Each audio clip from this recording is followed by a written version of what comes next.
که راته ووایاست چې د بین الافغاني خبرو جریان څنګه ارزوئ؟ تر اوسه پورې شاوخوا 1.5 میاشت یا 1 میاشت خبرې شوې دي، خو پرمختګونه نشته. ستاسو په آن باندې ارزونه څنګه ده؟ ډیر مننه. لومړی تاسو ته، بیا د تاسو تخنیکي همکارانو، درنو لوستونکو او درنو اوریدونکو ته مو د زړه له کومې سلامونه وړاندې کومه. د افغان ولس او نړیوالې ټولنې هیله دا وه چې بین الافغاني مذاکرات په ډیر سرعت سره شروع سي او خلکو ته موږ د عمومي او سراسري ډازبندي زیری ورکو. اما متاسفانه چې دا لړۍ وځنډېدله او د ځنډېدلو لاملونه هم معلوم دي. هغه دا د کوم د ډلو ټپلو پلاوی چې له کابل څخه قطر ته تللی ده، دا پلاوی لازم واکونه په اختیار کې نه لري. دویم، دا پلاوی په کابل کې له ټولو ډلو ټپلو څخه استازیتوب نشي کولای.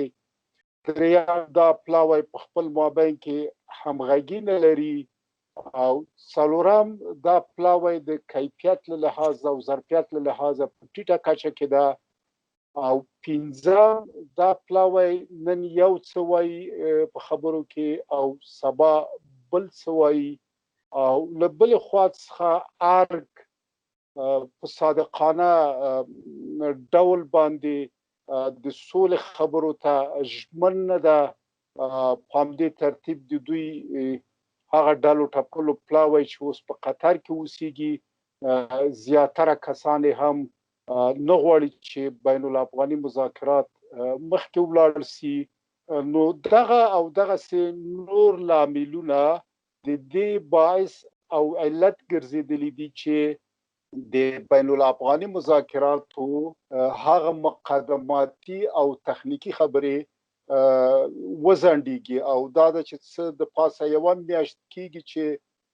ځنډېدلي دي. او زه داسې فکر کوم چې په راتلونکي کې به هم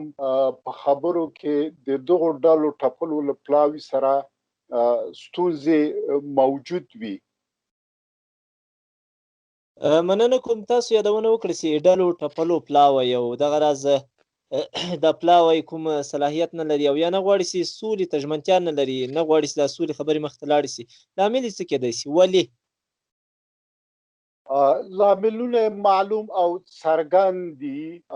لومړی لامل دا ده چې هغه ډلې ټپلې چې په کابل کې شتون لري، دغه پلاوی له ټولو نه استازیتوب نشي کولای. دا په دې معنی ده چې ځینې ډلې، حزبونه او سازمانونه کابل کې شتون لري چې هغه سوله غواړي او د سولې لپاره کار کوي. د هغو استازی په دوی کې نشته ده. او له بلې خوا څخه په کابل کې هغه مشرتوب چې په ارګ کې شتون لري، هغه په صادقانه ډول باندې سولې ته تعهد او ژمنتیا نه لري. او یوازینۍ هیله دا ده چې بین الافغاني مذاکرات د سولې ټکني سي او د دوی واک او اقتدار وغځېږي. او د دوی واک او اقتدار به مل وي په ټولنه کې له جنګ سره او افغان ولس ته له مرګ ژوبلې سره، چې دا به د دوی مسؤلیت وي. اوریا صاحب محترم، دغو ډلو ټپلو کې تاسو یادونه وکړله د حکمتیار ډله او دغه راز د صلاح الدین رباني ډله، دا یو څه نور ګوندونه دي، ډلې ټپلې دي، هغوی تر وتلي دي. نو څه فکر کوئ د دوی وتل په دې ټیم باندې کوم اثر ښندي، مثبت یا منفي؟ واقعا سره له دې چې په مجموع کې ارګ او په مجموع کې دغه حکومت د کابل او د کابل اداره خپل منځ کې همغږي نه لري. ارګ یوې خوا روان ده، سپیدار بلې خوا روان ده. او دوی تر اوسه پورې په دې نه دي توانېدلي او وروسته به هم ونه توانېږي چې حتی په دننه حکومت کې همغږي رامنځته کړي. وخت چې دوی په خپله حکومت کې همغږي نشي رامنځته کولی، نو دا به څنګه ممکن وي چې هلته له اسلامي امارات سره همغږي رامنځته کړي. له بله خوا دوی په دې نه دي توانېدلي چې د کابل په سطح باندې د ډلو ټپلو تر مابین همغږي رامنځته کړي. وخت چې دوی د کابل په سطح باندې همغږي نشي رامنځته کولی، قطعا ممکن نه ده چې دوی د اسلامي امارات سره همغږي رامنځته کړي. او هغه حزبونه سازمانونه لکه د حکمتیار صاحب اسلامي ګوند، جمعیت اسلامي ګوند رباني صاحب تر مشرۍ لاندې او ځینې نور حزبونه سازمانونه او ډلې شتون لري چې دغو استازي په دې پلاوي کې نسته او دغه پلاوی د هغوی لپاره د تایید وړ نه ده. دوی تر زیاتې کچې کوشش کوي چې په خپله نیغ په نیغه له اسلامي امارات سره اړیکې ونیسي او له اسلامي امارات سره په خپله بین الافغاني مذاکرات پیل کی او ممکن ده چې دغه کوم کار په راتلونکي کې هم وسي، ځکه اسلامي امارات ژمن و چې له ټولو افغاني ډلو سره به خبرې کوي او ټول افغاني ډلو سره چې خبرې کوي نو یو وخت کې به په یو ډول نه یو ډول دوی ته هم دا چانس ورکوي چې دوی له طالبانو سره خبرې وکوي. نو پر دې بنسټ ویلی سو چې دغه پلاوی چې اوس په قطر کې شتون لري یو مشروع او ملي ملاتړ له ځان سره نه لري، ځکه چې حکومت په خپله په دوه درې برخو باندې ویشل سوی ده او مختلف نظریات لري. دغسې یو حالت په موجودیت کې به ډیر ستونزمنه وي چې بین الافغاني مذاکرات په نورمال ډول باندې ادامه پیدا کړي او ودې کولی شي چې افغان ولس ته ښه زیری ورکړي. اما مثبت ګام به هغه وخت وي چې اسلامي امارات له نورو حزبونو سره خبرې اترې پیل کړي او دا خبرې اترې پراخه کی او پر مخ باندې بوزي. سیمې ته د ډاکټر عبدالله سفرونه پیل شوي دي، دا د ارګ سره موازي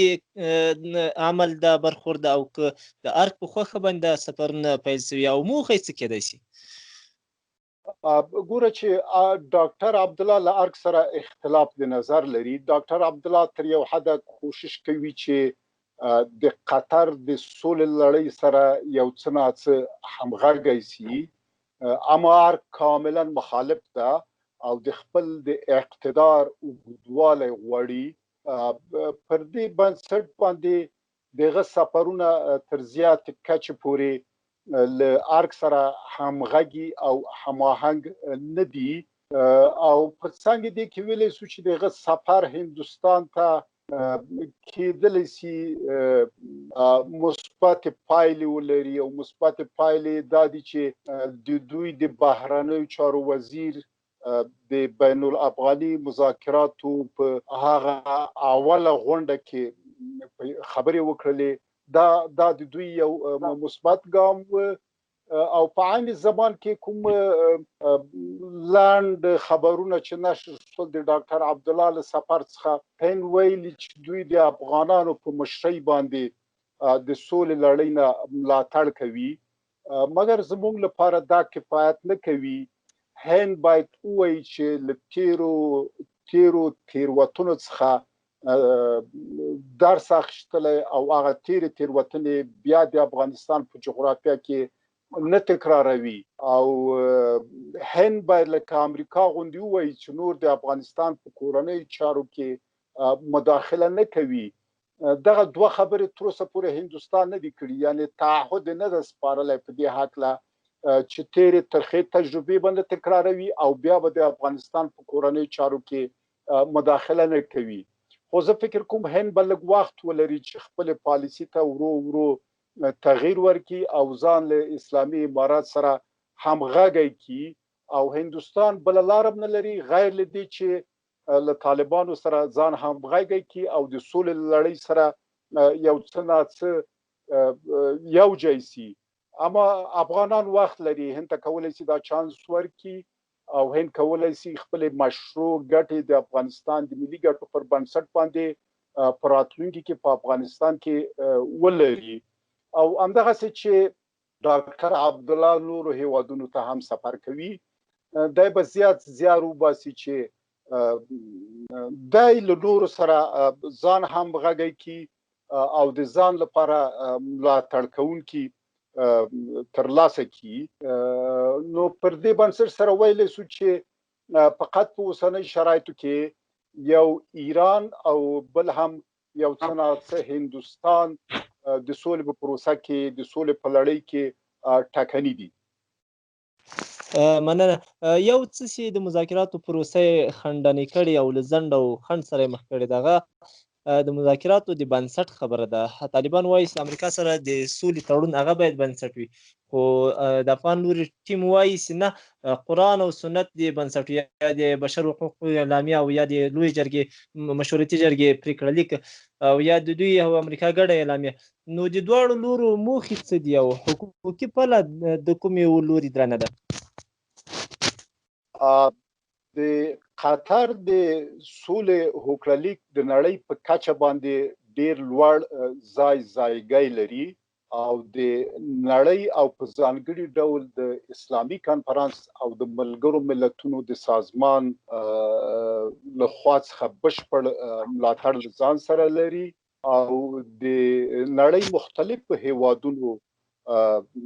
له دغه هوکړلیک څخه ملاتړ کړی ده او ځان ژمن ګڼي چې د افغانستان په جغرافیه کې یا د افغانستان په ارتباط باندې دا هوکړلیک په خپله ساحه کې عملي کړي که د کابل حکومت وایي چې د مشورتي لوی جرګې پریکړې هغې جرګې پریکړې نه درلودلې یو دویم دغه یو قلابي او مصنوعي جرګه وه چې هغې مشروعیت نه درلوده او هغه څه چې مشروعیت نه لري هغه طبیعتا د افغانانو لپاره د منلو وړ نه ده او د مشورتي قلابي جرګې هغه غټه غوښتنه همدا وه چې 200 زندانیان باید خوشي سي یعنی د دې مشورتي جرګې غوښتنه د غوښتنې بنسټ په اساسي ډول باندې د دوحې د سولې هوکړلیک تړون ده او کوم څه چې د کابل اعلامیې پورې اړه لري د کابل اعلامیه که وګورو هلته د کابل حکومت وایي چې موږ خبر وو او ځینې داسې نور شیان او د دغه اعلامیې په خپله بنسټ که محتوا ته وګورو په خپله د قطر د سولې د هوکړلیک ده او پر همغه بنسټ باندې دا اعلامیه نشر شوې ده او اوس چې له کابل څخه د ډلو ټپلو پلاوی قطر ته تللی ده دا هم د همدغه سولې هوکړلیک پر اساس او بنسټ تللی ده او دغه اوس کومې خبرې چې روانې دي دا هم دغه سولې د هوکړلیک پر بنسټ ده نو اوس ویلی سو چې دا ممکن نه ده چې اوس موږ یو بل څه اساس او بنیاد وګرځوو دا په حقیقت کې دوی تلاش کوي چې د سولې لړۍ ټکنۍ کړي او د جنګ د اور په لمبو باندې پترول واچوي او خپله بقا په یو ډول نه یو ډول باندې تضمین کړي د ناټو ملکی استازي سټیفانو پونټیکور ویلي دي چې د دیموکراتیکو لاسته راوړنو په بهبود او د هغو په دوام باندې باید ټینګار وشي او که داسې ونه شي ګواښ یې کړی دی چې که چېرته دیموکراتیکې لاسته راوړنې په تېرو 19 کلونو کې چې کومې ترلاسه شوي دي هغه ونه ساتلی شي دوی د افغانستان سره د مرستو په ټلیفون باندې هم غور کولی شي نو څه موخه کېدلی شي ناټو د نړیوالې ټولنې د دغو وړ خبرداری ناټو سازمان خو په تیرو 19 کلونو کې په ټول ځواک باندې دلته جنګ وکاو حتی چې د بامونو مورې هم په ولس باندې استعمال کړله د دې لپاره چې خپلو موخو ته ورسیږي اما په همغه ځواک باندې موخو ته ونه رسېدله او اوس چې کومې څرګندونې کوي دا د افغانستان له هغو واقعیتونو سره چې په مځکه پراته دي هیڅ سمون نه لري مثلا دوی وایي چې دیموکراتیکې غوښتنې کومې دیموکراتیکې غوښتنې وایي جمهوریت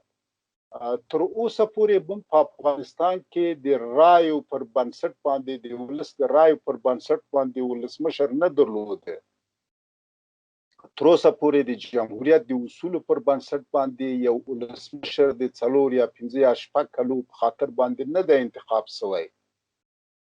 پر دې بنسټ سره ویلی سو چې موږ عملا جمهوریت نه درلوده. دغه تش په نوم جمهوریت چې خلکو ته فساد ورکړی او دغه تش په نوم جمهوریت رهبرانو هر کال افغان ولس څخه 1.8 میلیارد ډالره رشوت اخیستلی ده او ټول هیواد له خاورو سره خاورې کړی ده او هر ورځ زموږ هیوادوال په سلهاو تنه خپل ژوند له لاسه ورکوي. زموږ څه د پاسه 90% خلک د فقر تر کرښې لاندې ژوند کوي او په هیواد کې یو سیاسي، اقتصادي، اجتماعي، امنیتي بحران ده. نو خلک دغسې تش په نوم جمهوریت نه غواړي بلکې خلک سوله غواړي، خلک ثبات غواړي او خلک د دغه هیواد بیا رغونه غواړي. بل که وګورو غربي هیوادونه له هغې جملې څخه ناتو معمولا وایي چې د ښځو حقوق باید خوندي سي. د ښځو حقوق دلته یو ځانګړی تعریف لري. په د کابل اداره کې یو ښځه، یو خارجي ښځه راځي ارګ ته او بالاخره د افغانستان لومړنۍ ښځه کیږي او دا د ښځې حقوق تعریفوي او په همغه تعریف کې د 200 ښځو لپاره د کار او فعالیت زمینه مساعدوي، فقط د 200 ښځو لپاره. نو دغه تعریف چې ارګ ورکړی د ښځو له حقوق څخه او بیا یې ورکوي چې پخوا دغه تعریف افشا شوی چې دوی څنګه له ښځو نه څو استفاده کړې ده. دغسې تعریف افغاني ټولنه په کار نه لري. افغاني ټولنه به راتلونکی دولت به راتلونکی حکومت به راتلونکی نظام به د ښځو له حقوقو څخه یو واقعي تعریف کوي او د دغه تعریف پر بنسټ به ښځو ته، نجونو ته د تعلیم زمینه مساعدېږي، د تحصیل زمینه به ورته مساعدېږي او د کار زمینه به ورته مساعدېږي او په باعزته او ابرومندانه ډول به ښځې وکولی شي چې هم تعلیم وکوي، هم تحصیل وکوي او هم خپل کار وکوي. یعنې په دې معنی چې تر اوسه پورې په دغه نظام کې د ښځو د حقوق په نوم باندې فقط تجارت سوی، بزنس سوی ده او په سلهاو میلیونه ډالره غربي نړۍ ورکړي دي، هغه دلته مصرف سوي دي او په ناجایز او نامشروع ډول باندې ترېنه ګټه وچه سوې ده. نو په راتلونکي حکومت، راتلونکي نظام کې به د ښځو حقوق په واقعي ډول باندې خوندي وي او ښځو عزت او فقط به امنیت او مسؤلیت ولري او د یو ډاډ په فضا کې به دوی هم تعلیم کوي، هم تحصیل کوي او هم به خپل کار کوي. بله، دلته دوه نقیض خبرې د کابل چارو کړي دي. یوه داسې دوی وړاندې ویلي چې عقبه به د مذاکراتي ټیم واکونه لري، مطلب مذاکراتي ټیم مستقیما واکونه نه لري. د بلې خوا دا اوس د اشرف غني په سفر کې معصوم ستانکزی او دغسې نورو چارواکو وویل چې موږ پوره واکونه لرو. خو د مذاکراتي ټیم ځینو غړو، میرمنو غړو وویل چې شرق هوټل کې موږ سره ناروې او جرمني او داسې نور هېوادونه هغه د مستشار او د نور په برخه کې رول راسره لري. ایا دا ټیم واک لري که نه لري؟ که نه لري نو بیا د داسې ټیم لګل څه ګټه لري؟ ګورئ، دا ټیم خو لومړی د کابل کې چې کومې میشتې ډلې ټاکلې دي له هغو څخه استازیتوب، له ټولو څخه استازیتوب نه کوي. دویم، ارګ څو ځله اعلان کړی ده چې دا ټیم واک نه لري او د امنیت شورا مسؤل ویلي دي چې هغه آخرینه پریکړه به پارلمان کوي، لویه جرګه به کوي او ریفراندوم به کیږي. نو هغه یو مسؤل چارواکی ده، پر دې بنسټ باندې دوی واک نه لري. کله چې دوی واک نه لري، همدغسې یو بې واکه پلاوی هلته لیږلی ده چې تصمیم ونسي نیولی، فیصلې ونسي کولی او خبرې اوږدې کړي، خبرې ټکنۍ کړي او خبرې له ستونزو سره مخ کړي. نو په همدغه بنسټ باندې دوی غواړي چې د خپل واک موده اوږده کړي چې دغه په خپله نامشروع هیله او نامشروع غوښتنه ده. ارګ باید په دې باندې پوه سي چې نه امریکا، نه ناتو، نه نړیواله ټولنه، نه افغان ولس دوی ته لا تنهایی دغه موقع نه ورکوي چې دا لړۍ وځنډوي. دا لړۍ یو معین سره کرښه لري، که له هغې سرې کرښې نه ارګ تیریږي ممکن بیا به له ډېر سخت عکس العمل د نړۍ، د امریکا، د ناتو او د افغان ولس سره مخ سي. او هغه معلومه ده چې د ثور تر میاشتې پورې بهرني ځواکونه له افغانستان څخه وځي. د ثور تر میاشتې پورې باید بین الافغاني مذاکرات نتایج اعلان سي او د ثور تر میاشتې پورې موږ باید نوی حکومت او دولت ولرو او تر هغه وخته پورې عملا سیاسي قدرت باید په سوله ییز ډول باندې نوي مشرتوب ته ورکړل سوی وي.